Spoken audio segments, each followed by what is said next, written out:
ఇచ్చిరో మాట్లాడేది ఉండే, ఇప్పుడు ఏం చేస్తే బాగుంటుందో మాట్లాడేది ఉండే. ఒక్క అంశమన్నా నువ్వు ఇలా పెట్టిన అంశంలో నీ సైకాలజీ అర్థమవుతుంది. నీ సైకాలజీ, నువ్వు మాట్లాడిన అంశాలు, ముఖ్యమంత్రి రేవంత్ రెడ్డి గారు సెక్రటేరియట్కి వస్తలేడు, ప్రజాపాలన అందిస్తలేడు, డ్రగ్స్ గురించి నువ్వు మాట్లాడింది, మెట్రో గురించి నువ్వు మాట్లాడింది, తెలంగాణ ప్రజలు చూస్తారు. మెట్రో ఎవరి హయాంలో వచ్చిందే? మెట్రో 2వ స్థానంలో ఉండే హైదరాబాద్ 2010లో జైపాల్ రెడ్డి గారు అర్బన్ డెవలప్మెంట్ మినిస్టర్ ఉన్నప్పుడు మెట్రో వచ్చింది. మరి నీ 10 ఏళ్ల హయాంలో ఏమైంది? 20వ స్థానానికి పోయింది మెట్రో. ఎల్ఎన్టీ నష్టానికి రావడానికి కారణమేంది? నీ 10 ఏళ్ల హయాంలో నువ్వు పట్టించుకోక, వాళ్ళకి ఇచ్చినటువంటి భూములలో వాళ్ళు కమర్షియల్ బిల్డింగ్లు కట్టుకోలేక, ఇంకోటి ఆ కోవిడ్ వచ్చినందుకు వాళ్ళు నష్టాలకు పోయిన వాస్తవం అది. దాన్ని తీసుకొచ్చి ఈ ప్రభుత్వానికి అంటగట్టడానికి ప్రయత్నం చేస్తున్నాం ఈరోజు. మేమేమో ఢిల్లీ చుట్టూ ముఖ్యమంత్రి గారు అటు గడ్కరీ గారిని, ఇటు ఖట్టర్ గారిని, RRR కోసం, మెట్రో కోసం ఆయన పదే పోయి ఆడ కలుస్తుంటే నువ్వు ఈడ కూర్చొని ఆ తాపీగా 2 కాళ్ళు దాపుకొని చిట్చాట్ పెట్టి నీకు ఇష్టానుసారంగా మాట్లాడితే తెలంగాణ ప్రజలు ఏమనుకుంటారు? మీ హయాంలో మెట్రోని 20వ స్థానానికి తీసుకుపోయినావు. ఢిల్లీ తర్వాత హైదరాబాద్ 2వ స్థానంలో ఉండే 2010లో. 2014 నుంచి 24 మీరు 23 మీరు అధికారంలో ఉన్నప్పుడు మెట్రో నష్టాల పాలైంది. మెట్రో 20వ స్థానానికి పోయింది. ఇది తెలంగాణ ప్రజలు అర్థం చేసుకోవాలి. ఈరోజు ఈ రాష్ట్రాన్ని మిగులు రాష్ట్రం నుంచి అప్పుల రాష్ట్రానికి ఎట్లా తీసుకుపోయారో, ఈ రాష్ట్రాన్ని డ్రగ్స్ ని ఎట్లా ప్రమోట్ చేసిర్రో, ఈ రాష్ట్రంలో మెట్రో నెట్లో కూల్చిర్రో, ఈ రాష్ట్రంలో మీరు ఈరోజు లోకల్ బాడీ ఎలక్షన్లలో రిజర్వేషన్లు కూడా ఈరోజు ఆగడానికి బీసీ బిడ్డలకు తెలవాల్సింది ఏంటంటే వాళ్ళు అయ్యే తీసుకున్నటువంటి నిర్ణయాల వల్లనే. ఇవన్నీ చెప్పడం మర్చిపోయి ఆడ కూర్చొని ఏదో మాట్లాడి వెళ్ళిపోతే సరిపోద్దని చెప్పి లాస్ట్కు సీఎం రేవంత్ రెడ్డి గారిని ప్రజలు ఎన్నుకుర్రు. సీఎం రేవంత్ రెడ్డి గారు పీసీసీ ప్రెసిడెంట్ అయినాకనే మీరు ఎప్పుడు కూడా ఇక జీవితంలో కాంగ్రెస్ పార్టీ ఇక అధికారంలోకి రాదు, మీరు నియంత పాలన ఫస్ట్ నువ్వు ఇలా మొదలు పెట్టిందే నీ చిట్చాట్ల రేవంత్ రెడ్డి గారు నియంత పాలన చేస్తున్నారు. నియంత పాలన చేసింది మీ అయ్యా. ఒక్కరోజు ప్రగతి భవన్కి రాలేదు, ఒక్కరోజు సెక్రటేరియట్కి రాలేదు. ఉన్న సెక్రటేరియట్ని గుల్లగొట్టి ఎక్కడి నుంచి పరిపాలనను కూడా అందించారో కూడా తెలియని పరిస్థితిని తెలంగాణ ప్రజలు చూసారు మీ హయాంలో.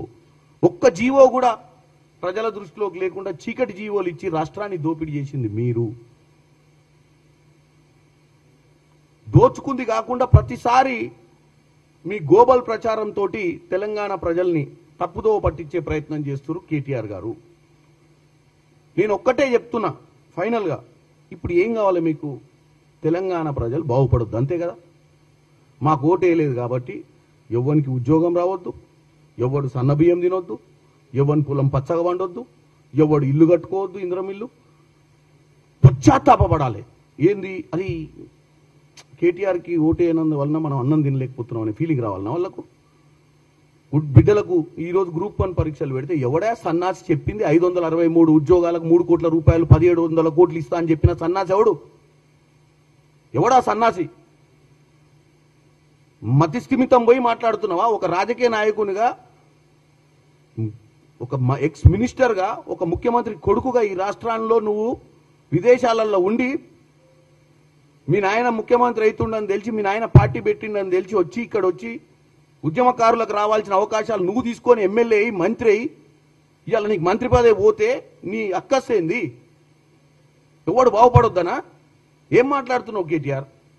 కొంచెమన్నా జ్ఞానం ఉండి మాట్లాడాలి కదా. 563 మంది విద్యార్థుల తల్లిదండ్రులు ఎవడో పిలిస్తే వచ్చి ప్రెస్ మీట్ పెడతారా? ఆ మాట్లాడిన వాళ్ళ ఒక్కలన్నా వాళ్ళు ఏమైనా సినిమా యాక్టర్లా ఏంది మాట్లాడనీకే? వాళ్ళు ఏమైనా టీవీ సీరియల్లో ల్యాక్ చేస్తారు అనుకున్నావా? వాళ్ళ బిడ్డలకు ఉద్యోగాలు రాక ఒక్కొక్కరు ఏళ్ళ నుంచి వెయిట్ చేస్తున్నటువంటి పరిస్థితులు ఇవాళ వచ్చిందని చెప్పి ఊర్లలో పండగలు చేసుకుంటుంటే మీ దరిద్రపు రాజకీయ ఆలోచనలతోటి మా మీద కోపం ఉంటే, కాంగ్రెస్ పార్టీ మీద, ప్రభుత్వం మీద కోపం ఉంటే పిల్లల మీద ఎందుకు కక్కుతున్నావు నువ్వు నీ విషయాన్ని? 533 మంది విద్యార్థులకు 3 కోట్ల రూపాయలని 1700 కోట్ల లెక్క చెప్పింది ఎవరు? నువ్వే చెప్పి ఈరోజు మళ్ళా అదే విషయం చెప్తున్నావు. పరీక్షలు పెట్టలేకపోతున్నారు. పరీక్షలు పెడితేనే కదా కాళ్ళల్లో కర్రలేసి ఆపాలని చూస్తున్నావు. దేనికి ఆపుతున్నావు? ఇదే కదా తెలంగాణ సమాజానికి అలా చెప్తున్నా. కేటీఆర్ గారికి బీఆర్ఎస్ పార్టీ నాయకులకు ఒక్కటి, ఎందుకంటే పదే పదే కేసీఆర్ గారే చెప్పిర్రు, మాకు ఓటు వేయలేదు అనుభవించుర్రా నాయన అని. మీరు